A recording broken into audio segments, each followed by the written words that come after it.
Okay, so I hope this works. All right, first task at hand now. Okay, we're trying to get in shape here, okay? So I'm gonna take it from a track coach standpoint. And so if we're gonna do anything that has to do with running or jogging or anything of that nature, the first thing I want to do is make sure that you're breathing properly. So there are two things we're going to cover today.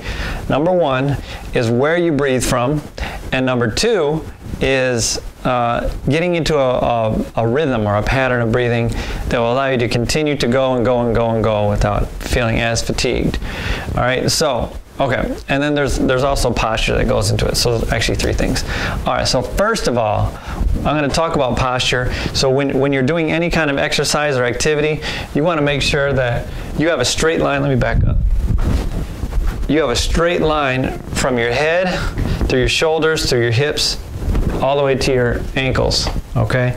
So if you have from your ankles to your hips, to your shoulders, to your head, if everything is in a straight line, you're good. So even when you're running, if you take off like this, you see my hip is still in line, my ankle's still in line, my shoulder's still in line, my head, you know. So here, notice nothing ever changes, okay? I could be, if I try to get all discombobulated, no, everything upright position, straight line, straight down from here to there, all the way to the head, okay?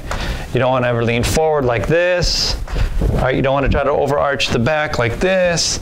Anytime, if you have anything, see, here's the problem. When you're landing and your body's not completely lined up, then the stress of every step, every impact is going to hit those areas that are not lined up. If you're totally lined up, then the stress of the impact gets absorbed by every part of your body, so none of it receives too much. If you're out of alignment, you're in trouble because you're going to have one area that receives the brunt of the impact, and that's going to be a problem. That's why people get injured. So posture is very important. Now, again, when we're standing in a straight posture, even when we're running, boom, boom, boom, everything's straight up and down, okay?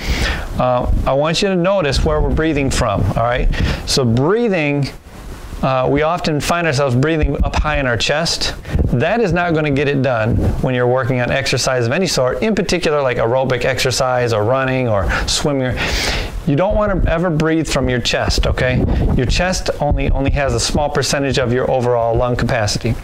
So I'll show you what that looks like. I'm going to breathe from my chest. Watch it go up.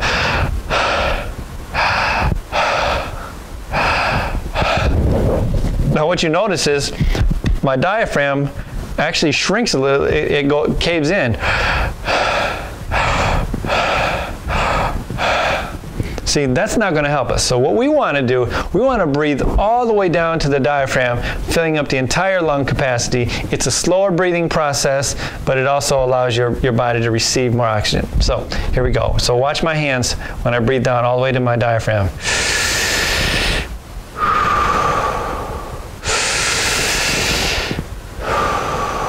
Notice how my hands go in and out.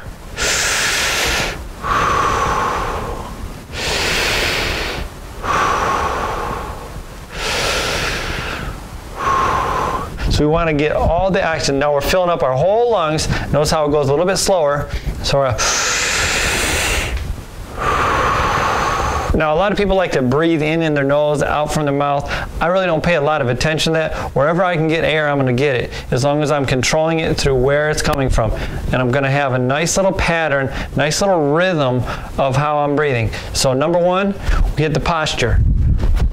Straight, boom, boom, boom, boom, straight up and down, all right? No matter how we're moving, we never lose the posture. Never lose the posture.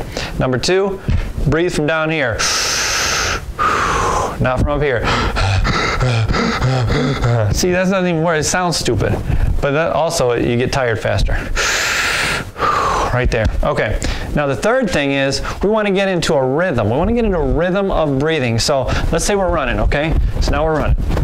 Now notice every time every time one of your feet hits, consider that one. So if I just count with my running, we go 1, 2, 3, 4, 5, 6, 7, 8, 9, 10, 11, 12. So you can just count your steps, sort of. Well, you don't have to count a lot. What I like to do is go 4 and 4, and that really controls your breathing. What I mean by that is every 4 steps you're either inhaling or exhaling. So watch this, I'm gonna count for you. So inhale is gonna be, exhale is 1, 2, 3, 4. Inhale is 1, 2, 3, 4. Exhale, 1, 2, 3, 4.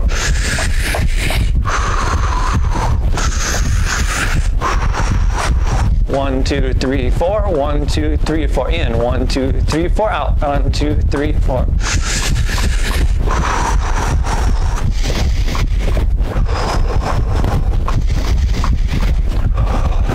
And so you can do this forever. In for 4, out for 4.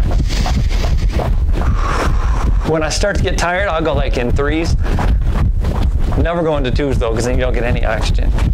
So it's a hard thing to do for a while, and I would invite you not to try to do all of this like for an overwhelming amount of time. I would say to get started, just, you know, maybe spend 2 minutes with the right posture and the right breathing and all that.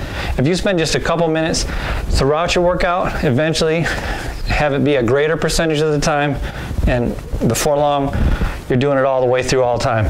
That's going to allow you to be more healthy when you're running. It's going to allow you to be able to go farther. Remember, you have muscles in here, so when you're using your diaphragm for the first time, it's going to get tired, and at some point you're going to have to start chest breathing. But it shouldn't be, you know, you want to try to, through discipline, really focus on using your diaphragm. Your posture, you have muscles because you've been standing wrong and athleticizing wrong for so long. You probably got some crazy quirks with your body, leaning, doing some weird stuff, all right? So when you do have this upright posture, you want to be as tall as you can when you're running. If you have that upright posture, you're going to end up working muscles that you probably haven't worked before, and therefore they're going to get tired. So you can't do it for an overwhelming amount of time. Just a few minutes at a time, okay?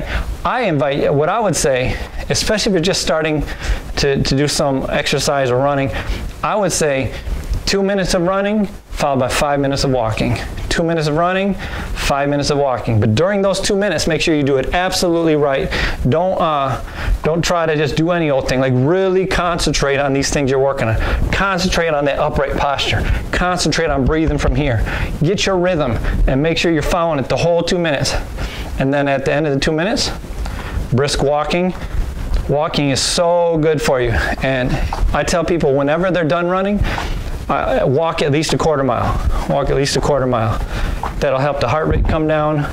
That will help help your muscles sort of warm down, and then you're ready to stretch. And you're ready to stretch.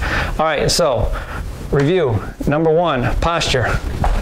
Head, shoulders, hips, all the way down your ankle, completely aligned, all the way through, no matter what you're doing when you're running. Upright position. I'm so tall I can almost hit the ceiling here. Look at that, just hit the ceiling. Number 2, breathe down here. Number 3, get in a rhythm. In 4, out 4. In 4, out 4. In 4, out 4.